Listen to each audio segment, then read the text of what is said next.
देखो तो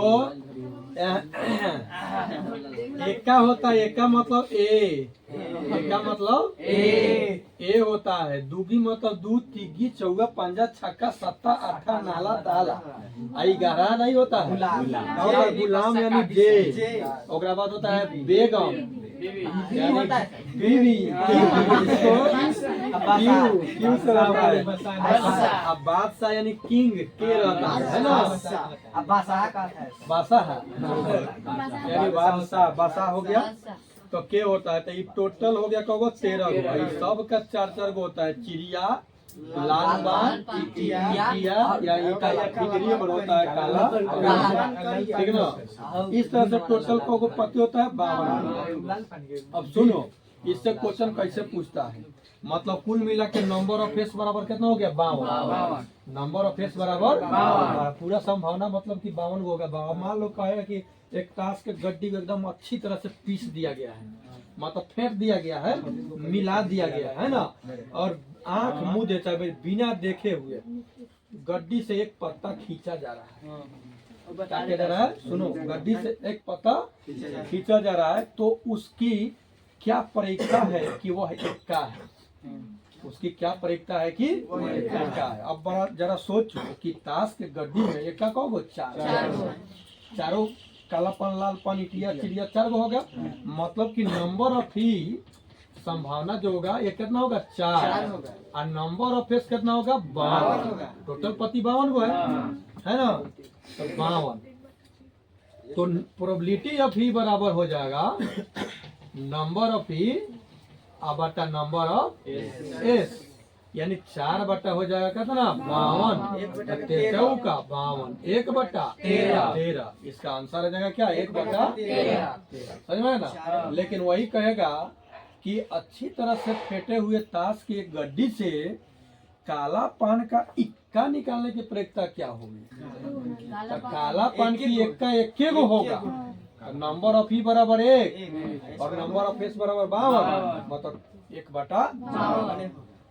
अच्छा खाली कहेगा ऐसे कि अच्छी तरह से फेंटे हुए ताश के गड्डी से एक पत्ता काला पत्ता निकालने की प्रक्रिया क्या होगा। काला पत्ता खाली करा काला पत्ता 13। काला पत्ता कब होगा 13 गो। तो 13 बटा 52 का फिर 4 का 52 1 बटा 4 आंसर हो जाएगा। समझ में आ रहा है बात।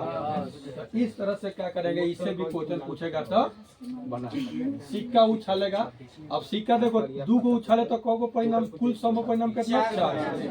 3 गो सिक्का उछालेंगे तो कौ गो सम परिणाम होगा 3 गो उछालेंगे सिक्का 1 2 3। तो देखो मान लो कि दोनों तीनों पर हेड आ गया।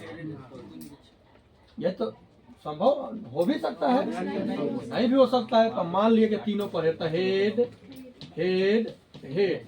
मान लो कि तीनों पर टेल आ गया, टेल है ना। हो सकता है कि इस पर हेड उस पर टेल आ गया तो हेड टेल। हो सकता है कि दोनों पर टेल आ गया, ऊपर हेड आ गया था टेल हेड।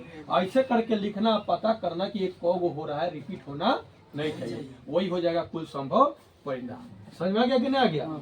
तो ये तो परीक्षा में कोई कुछ जान है नहीं है, बस खाली नस पकड़ना है। बस नस पकड़ा गए काम हो गए।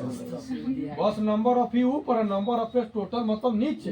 प्रोबेबिलिटी ऑफ ही बराबर नंबर ऑफ ही बटे नंबर ऑफ एस। झट फटाफट आंसर ला देंगे। ऑब्जेक्टिव पूछेगा तो इसमें कोई झंझट नहीं है। हमको पूरा उम्मीद है कि आप लोग क्या करोगे बना दोगे। कितनों घुर्मियाए उर्मियाए। अब सम संख्या, विषम संख्या, प्राकृत संख्या, पूर्ण संख्या है ना, भाज्य संख्या, अभाज्य संख्या, ये सब तो जानबे कर रहे हो। अब इसी में से पूछ दिया, यही में से पूछ देगा कि ये 2 पासे के फेंक में, 2 पासे के फेंक में ऊपर दोनों का योगफल 7 आने की प्रक्रिया बताए। तो देखो 3 और 4 7 आएगा, 5 और 2 7 आएगा, 1 और 6 7 आएगा, है ना। 4 3 7 आएगा, 5 2 7 आएगा, है ना। 6 1 7 आएगा।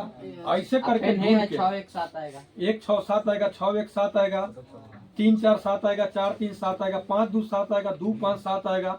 अब नंबर ऑफ ही बराबर होता ना, नंबर ऑफ एस बराबर होता ना, उतना बटा होता ना, आ गया आंसर। आ गया बात समझ में? तो इस तरह से क्या करेंगे, परीक्षा हम निकाल लेंगे। ठीक है, चलिए तो यहाँ पे अब सेवा को क्या कर रहे हैं, समाप्त कर रहे हैं। इस चैप्टर में से जाके पढ़ना क्वेश्चन और बनाने का प्रयास करना, ठीक है ना। एक क्लास में और एक क्लियर हो जाएगा इसका मामला। ठीक है।